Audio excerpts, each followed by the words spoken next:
tidak ada juga larang-melarang tentang penggunaan lagu dalam pengertian lagu saya jangan dinyanyikan begitu ya, karena itu sepanjang dia membayar royalti itu dibenarkan ya.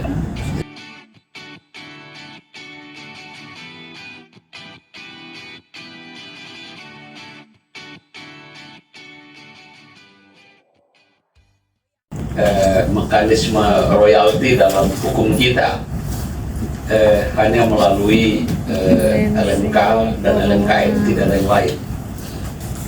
Yang disebut performing right itu harus melalui LMK dan LMKN.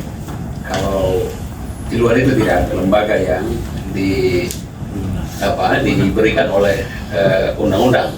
Jadi tidak ada. Jadi kalau ada yang mencoba-coba untuk memungut sendiri, menagih sendiri royalti itu tidak boleh. Jadi harus melalui LMK. Sekarang itu koordinasinya dengan LMKN. Jadi kalau LMK menghimpun atau menagih ke katakanlah tempat-tempat hiburan itu atas perintah dari LMKN. Jadi tidak ada, sekali lagi tidak ada lembaga yang bisa memungut royalti selain koordinasi dari LMKN. Jadi itu clear di situ. Jadi tidak ada yang disebut direct licensing dan sebagainya. Jadi kalau ada yang mengaku-ngaku kami akan tagih sendiri ke tempat hiburan misalnya, itu akan melanggar undang-undang. Jadi itu salah total.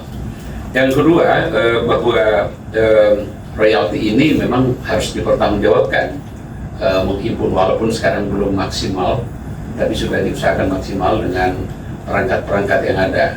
Dengan keterbatasan, LMKN sudah melakukan yang maksimal, dan itu distribusi seperti apa yang dikatakan Pak Joni tadi, bahwa pembagian itu jelas dan transparan.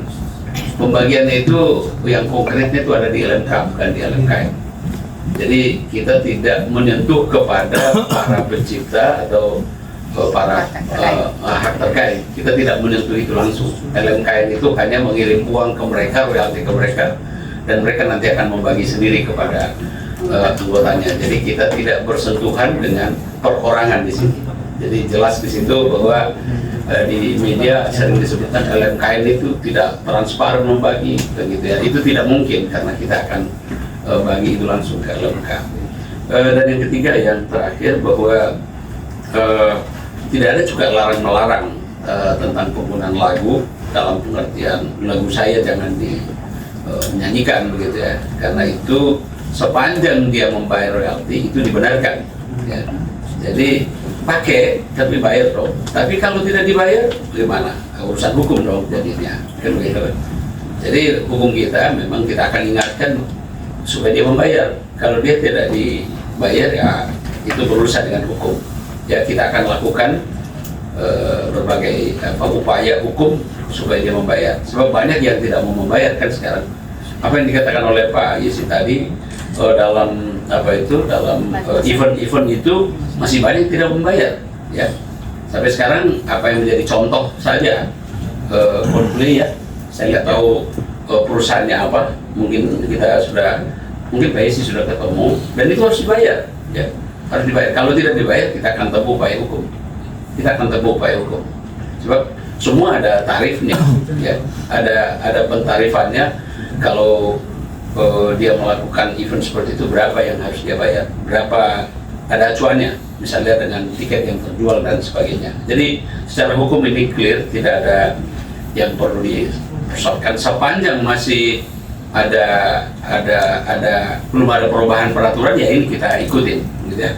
Dan yang terakhir, bahwa pemerintah akan melakukan revisi terhadap peraturan pemerintah nomor 56 itu sebagai dasar dari royalti di Indonesia. Revisi ini kita akan ikut dalam memperbaiki dan memberikan masukan kepada pemerintah. LMKN akan menjadi juga narasumber di situ untuk memperbaiki ke depan. Jadi kita berharap dengan cara itu para pemilik hak atau pencipta atau pemegang hak terkait akan mendapatkan hak secara maksimal melalui mekanisme yang akan ditentukan yang mungkin lebih bagus lagi, gitu ya.